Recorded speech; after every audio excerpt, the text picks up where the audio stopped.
Halo teman-teman, salam sehat selalu untuk kita semua, salam sejahtera. Kembali dengan saya Bung Roban, dan kita akan bicara tentang Calvin Verdong, ya, pemain berusia 27 tahun ini yang bermain di Nijmegen di Eredivisie, kasta tertinggi di sepak bola Liga Utama Belanda.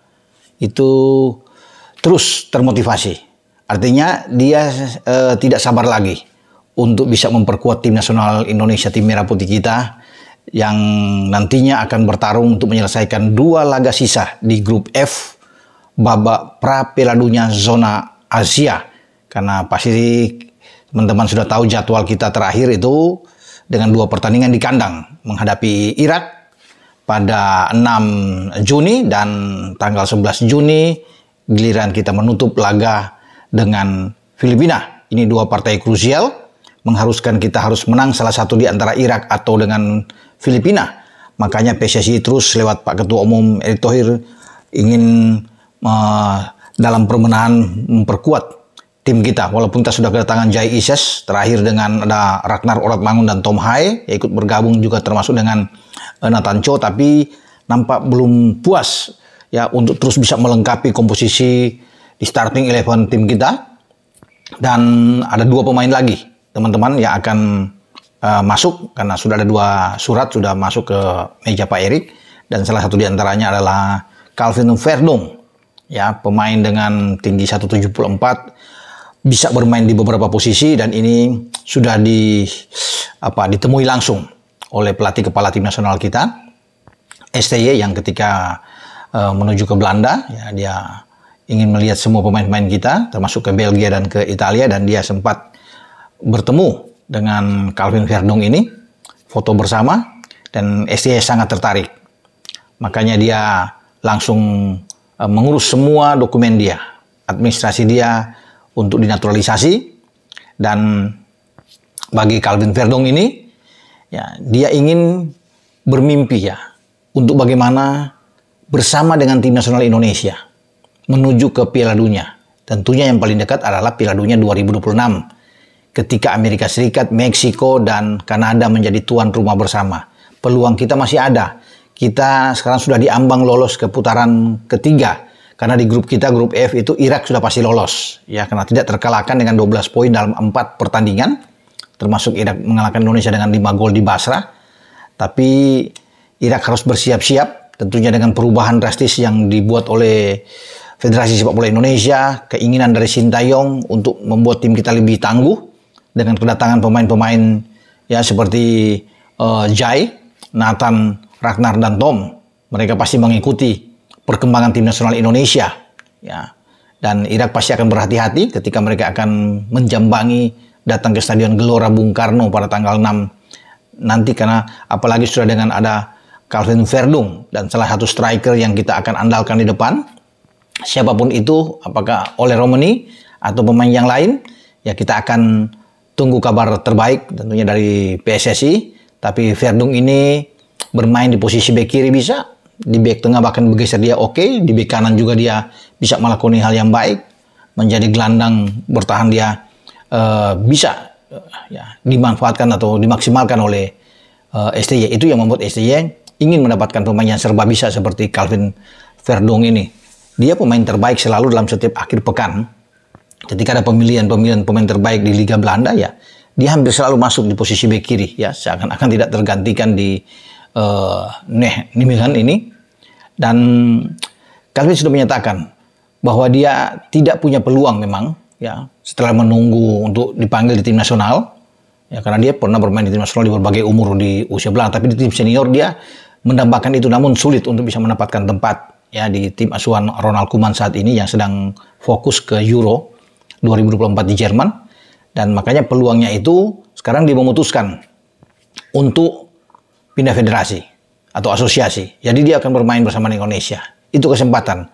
Jadi untuk menuju ke Piala Dunia, Calvin Verdong sudah membayangkan melihat bahwa peluang itu ada di Indonesia. Makanya dia bertekad ya untuk bisa membawa Indonesia lolos ke Piala Dunia. Walaupun kita masih sekarang bertarung untuk menuju ke putaran ketiga, ya tidak mudah untuk bisa menyelesaikan 2 pertandingan Irak dan Filipina, tapi kita hanya butuh 1 kemenangan saja untuk bisa lolos tentunya ditentukan dengan pertandingan Vietnam juga melawan Filipina. Kalau di sana bermain imbang ya kita pasti akan lolos, atau apalagi mereka kalah lawan Filipina. Ini akan memudahkan langkah kita untuk bisa lolos. Vietnam juga akan menuju ke Basra menghadapi Irak dalam pertandingan terakhir. Jadi memang dalam posisi yang tertekan, yang sangat sulit bagi Vietnam untuk bisa lolos ketika mereka sekarang dengan 3 poin dan kita ada 7 poin. Ya, artinya kalau kita pun dengan 2 kali imbang saja 9 poin, kendati Vietnam mendapatkan poin sama juga, kita akan unggul secara head to head karena kita mengalahkan Vietnam 2 kali. Seandainya Vietnam menang semua pertandingan termasuk melawan Irak di Basra dan Filipina, paling tinggi Vietnam itu dengan 9 poin. Kita 7 dengan tambah 2 poin dengan hasil imbang sudah 9, jadi kita aman. Ya, itu hitung-hitungannya. Apalagi kalau kita menang melawan Irak atau menang melawan Filipina, ini akan semakin jauh dengan 10 poin aman tentunya bagi tim Indonesia. Itulah yang membuat Calvin Verdung ini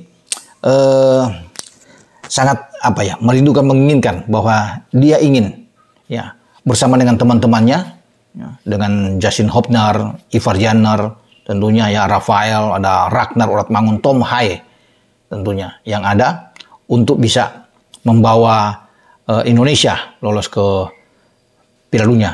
Makanya kalau ada yang tanya kapan dia akan ambil ini sumpah. Nah, semua pengurusan dokumen selesai, dia masih bermain dengan Nijmegen di Liga Belanda di Eredivisie ini sampai pada tanggal 19 Mei yang akan datang. Pertandingan terakhir yang akan dilakoni oleh Calvin Verdung bersama dengan klubnya NEC ini itu melawan Almere.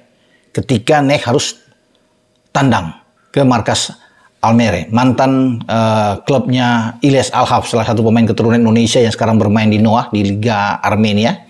Dan konon sebelumnya kan nama Ilyas Alhaf ini digaungkan untuk bisa menjadi salah satu bagian ya untuk dinaturalisasi, tapi belum ada tanda-tanda sampai saat ini. Dan setelah pertandingan melawan Almere itulah dia akan menuju ke Indonesia untuk mengurus semua persyaratan dia, termasuk tentunya dengan DPR ya, Komisi 3, Komisi 10, dan nantinya akan ada ambil sumpah sana setelah Kepres turun karena pertandingan itu sudah mepet. Ya, bisa saja itu dia dengan DPR RI misalnya sebelum tanggal 19 mungkin di pertengahan, setelah selesai semua baru dia nanti berproses semuanya dan dia sudah kosong setelah tanggal 19. Jadi dia sudah bisa ke Indonesia dan ada pengambilan sumpah dengan waktu 2 minggu untuk mengurus alih federasi. Setelah pengambilan sumpah saya pikir bisa, karena ya, kita mengacu pada Ragnar, Tom Haye terakhir itu digenjot habis termasuk dengan Nathan.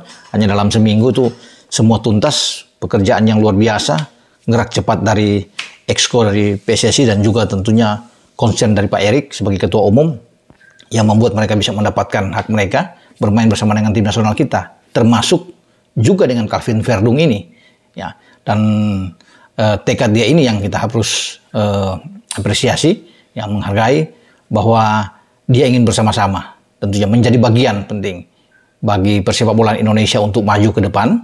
Dan jika itu terwujud, maka cita-cita dia untuk bisa berada di Piala Dunia itu menjadi kenyataan. Karena ini dia merindukan sekali, termasuk dengan Jay Isyas juga dan teman-teman. Jadi ketika mereka tidak punya kesempatan bermain di tim nasional Belanda, Tom Haye, Ragnar, nah impian itu ada di Indonesia. Ya, mereka memilih Indonesia ini dengan catatan bahwa mereka ingin tampil di ajang paling tinggi sepak bola dunia. Dan tentunya skuad kita akan semakin mewah dengan kehadiran pemain-pemain seperti mereka, tanpa juga kita mengenyampingkan pembinaan sepak bola lokal kita, ya, pembinaan usia dini, kemudian melihat pemain-pemain yang potensial yang lolos dari Liga 1, karena apapun itu, ya, saya pikir pemain-pemain kita juga bagus-bagus, ya. Dan STY bisa memberikan keseimbangan di dalam tim. Buktinya kan dengan ada Marcelino yang sekarang main di Danes, ada Pratama Arhan yang bermain di Suwon, ada Asnawi yang sekarang ada di Port di Liga Thailand, ya.